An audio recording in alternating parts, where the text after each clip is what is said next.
বিশ্ব মিথ্যাবাদী। জনগণ নাকি ওনাকে ক্ষমতায় রেখেছে, আপনারা ভোট দিয়েছেন, এই জন্য আমি ক্ষমতায় আছি। আপনার জিহ্বা খসে পড়া উচিত। এইসব প্রতারণামূলক বক্তব্য অনতিবিলম্বে বন্ধ করুন।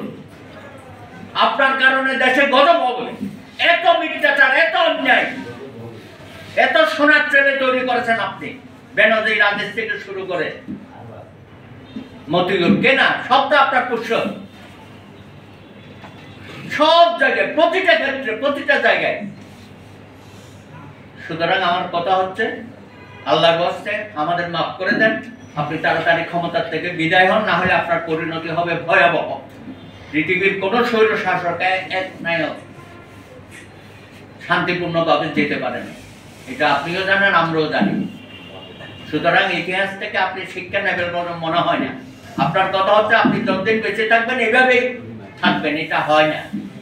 এটা অনেক কিছুই মানুষ চিন্তা করে, কিন্তু বাস্তবতার সাথে এটা মিল থাকে না।